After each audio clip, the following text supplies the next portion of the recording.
Hello everybody, welcome back to the House of Valentina. Today we are talking about trends. And what I really want to know is why are we avoiding these? Because these are really good trends that we shouldn't be avoiding, but we are. And I'm going to be really curious to hear which one of these you're guilty of avoiding, and if some of these reasons, these are just my guesses as to why some of us, that you guys also might be avoiding these trends.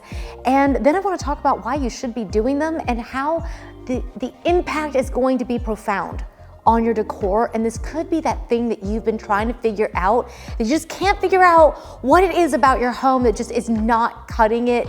You're looking for that thing and you can't figure it out. It could be one of these.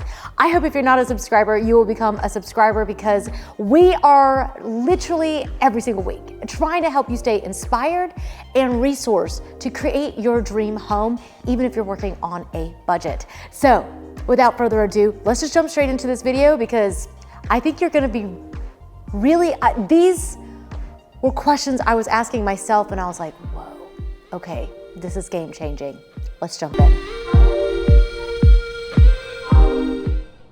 All right, first of all, let's talk about warmer tones, because warmer tones have been coming in now for about 10 years, okay? We were doing cooler grays for a while, and even about 7 to 9 years ago, we were still doing, at least some people were, I never did them, the cooler gray tones.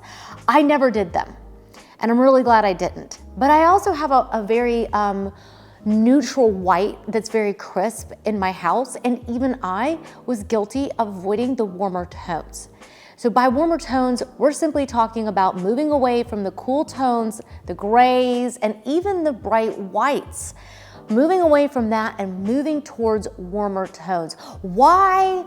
Why have we been avoiding this? I don't even know. Like, what are we doing? Why would we do that? Warm tones make us feel so cozy. Whether it's through the light bulbs, it's the paint color, it's the accessories, it's everything. It's not just paint, which is what a lot of people think. They think, oh, what paint color did you pick? It's like, it's everything you're doing in your home, even your wood tones. And we've been in search of something that's warmer, something that feels like it's cozier, it's got this like warmth. You can't use the word to define itself, but I mean, you know what I'm saying. There's something about these tones that make us feel comfortable. They make us feel at ease. They make us feel cozy. They make it feel like home, right? Because those are the words we all use to describe the feeling of home. So the cooler tones, so many, even I, with my cooler white tones, was doing that for so long and not blending it with anything warm, keeping everything quite crisp and quite cold feeling. I'll tell you this, I've done it myself, where I'll strip out all the warm tones out of the room and I go for something that's really stark, and every time I do that, I'm like, ooh, it just feels soulless. Where are the flowers? Where are the stems? Where's the fire? Where's the candles? Where's the light? Where are the pillows? Okay, so we're not just talking about color tones, but let's talk about color tones for just a second. So a lot of people were doing the cooler gray tones especially. Why did we move away from them?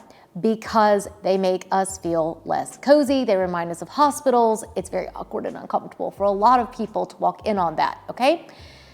If you did cooler tones on, say, your kitchen or your flooring or your walls, or even if you did gray tones on all of your furnishings and your accessories and all this stuff, right? It's not the end of the world. You just need to mix in some warmth into it. Make sure your light bulbs have a nice yellow hue to them. I'm gonna go for adding in more lighting. This will really help your space feel a lot warmer. You may want to think about switching out your rug. Like if you have the money, you may actually want to think about actually painting the walls a warmer color. That's something that isn't so expensive, right? How many changes do you want to make to your room before you just admit you painted the kitchen the wrong color and you just need to repaint the cabinets or repaint the walls, right? You can definitely do that.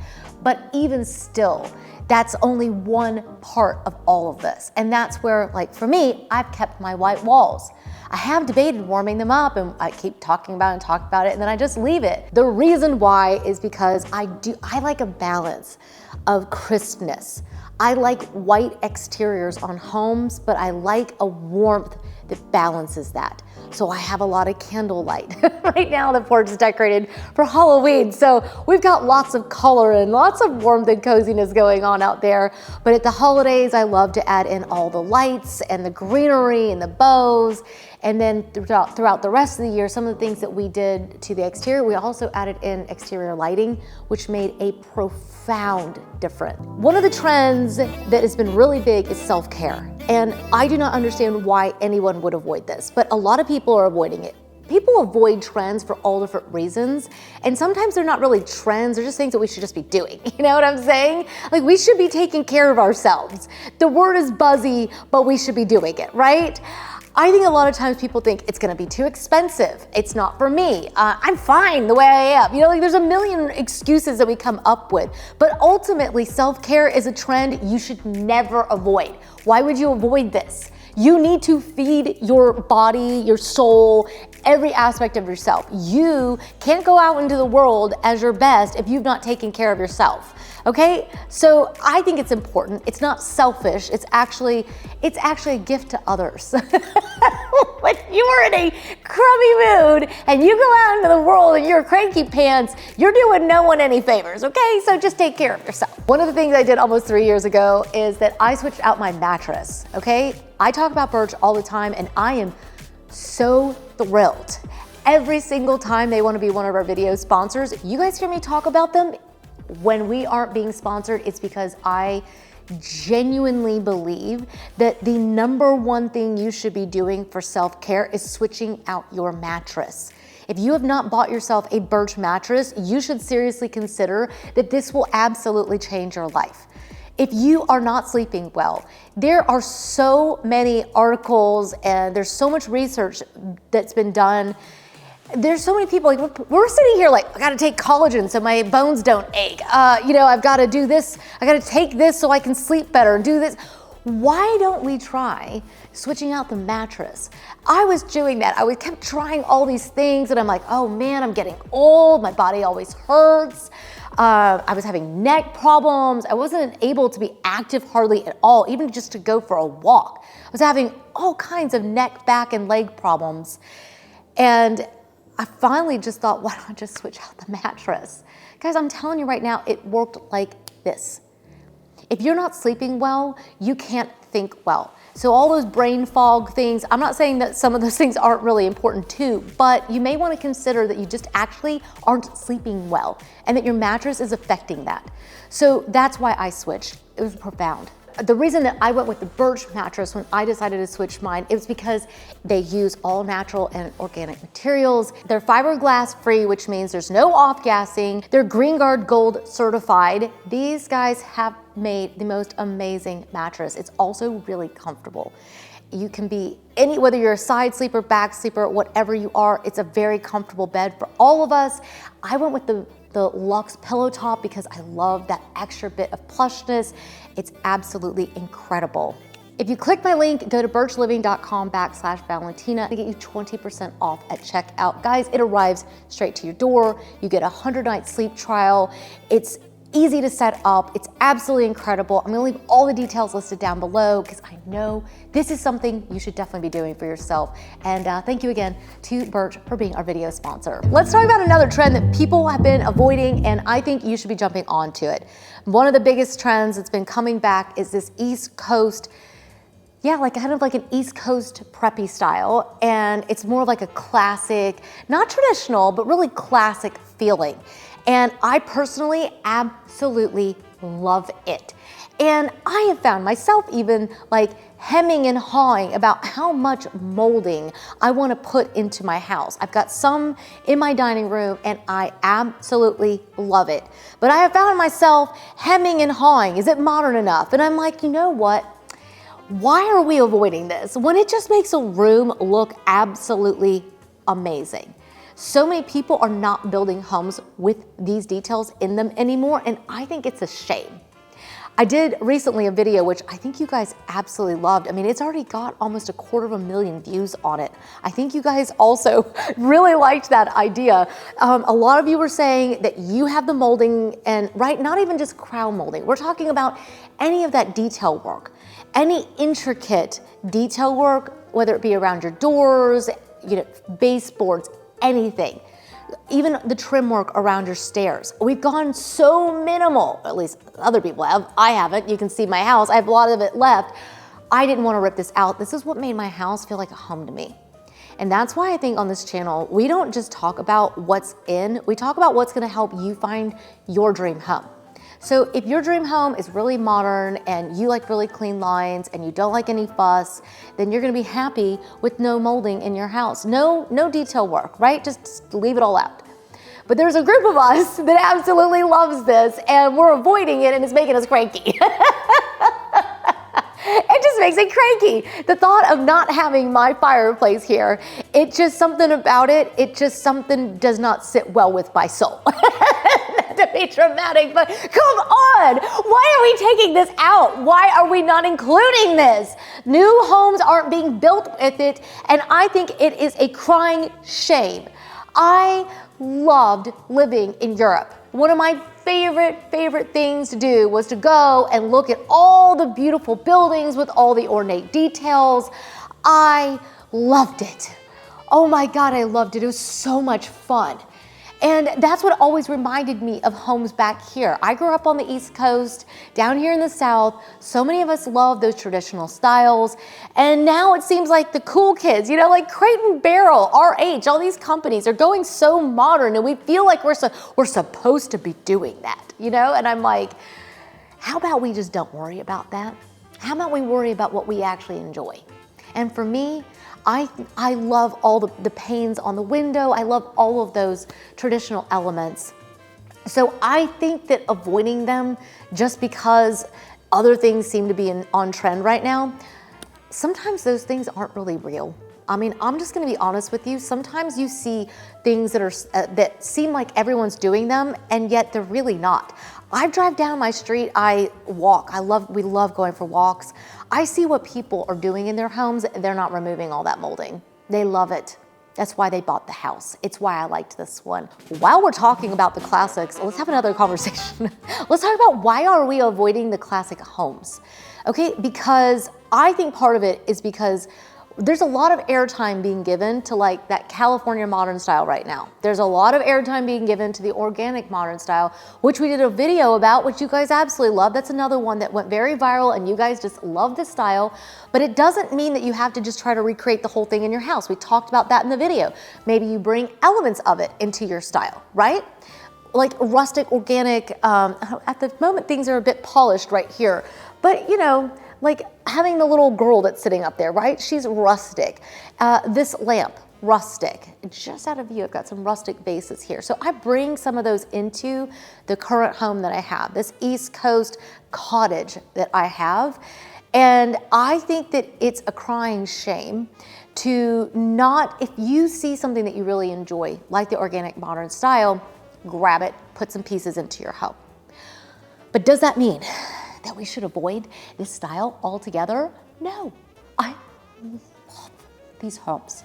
When I go for a walk in my neighborhood, I'm so happy I could just about cry. I'm like, these homes are so beautiful and they're classic and they've got the detail work in them and I'm like, oh my God, this is a dream. This is a dream. It's so beautiful. Why would we try to avoid these styles? So if you can't do the classic exterior, you might be able to make some adjustments, maybe classic landscaping to balance out the sharpness of a modern space. Don't feel like it means that you have to do every single thing in your house in this style, because you can see mine. I did a classic modern style, I blended them. You can blend. But what I'm saying is why avoid these dream homes? Because that's what they feel like to me. When I think about what my dream home looks like, it is not a box that's super modern. And that's what I'm trying to help you get to, is what does your dream home actually look like? And how do I help equip you to create that? That's what my goal is. As a designer, that's my job, is to fast forward you so that when you drive up, you pull in, you come in that door, it's a dream. It's a fantasy. And so Whether if you're renting, you may not be able to control the outside of the house, but you can dictate coffee table to balance out modernness in your space. For me, I like a juxtaposition. I don't want it too traditional. I don't want it too classic, because then I feel like I'm missing out on, this freshness that comes from something that's new, right? So there's no formula. It's you. It's what makes you tick and what makes you enjoy your home. So I would say don't avoid the classics either, because I think there's so much soul in them.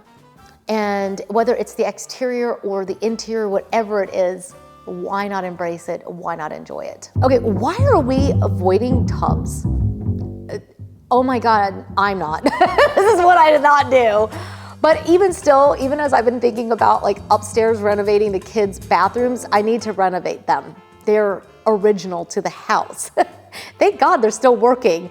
But still, at some point they're not going to be, and I'm gonna have to replace them. And I was talking about putting in shower only, and both sets of my kids, I've got Haley on one side and the two boys on the other.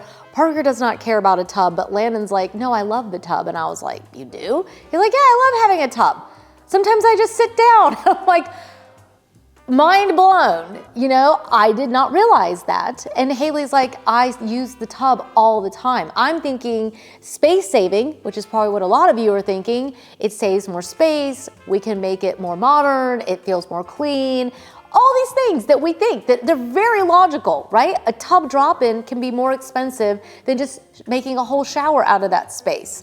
We can use that space for something else. Like if it's in a primary, right? Make the shower even bigger.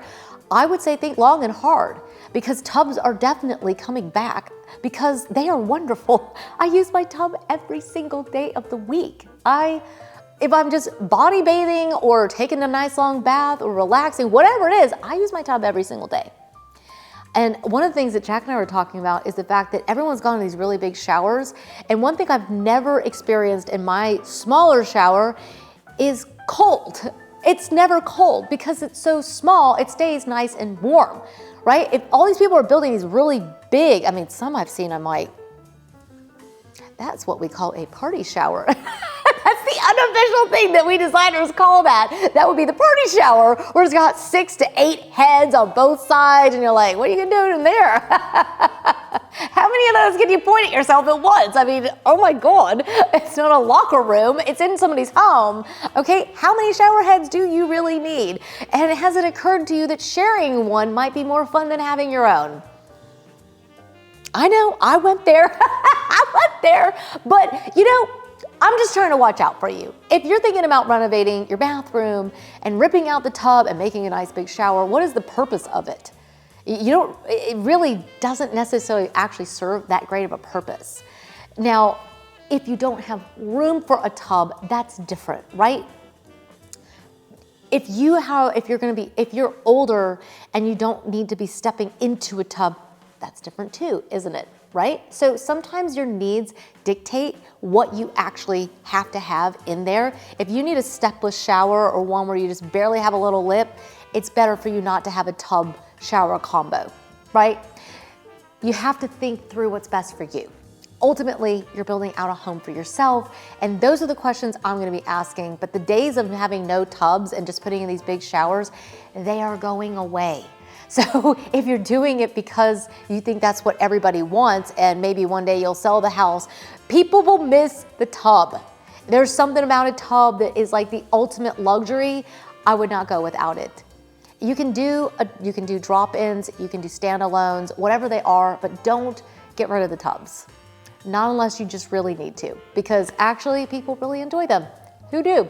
Let me know what you think about this, because I think this is gonna be kind of controversial. Some of you are gonna be like, I hate tubs, I never use it, but I use mine every day. I absolutely love it, and I would never wanna buy a house without one or didn't have the option of putting one in. So that's just me.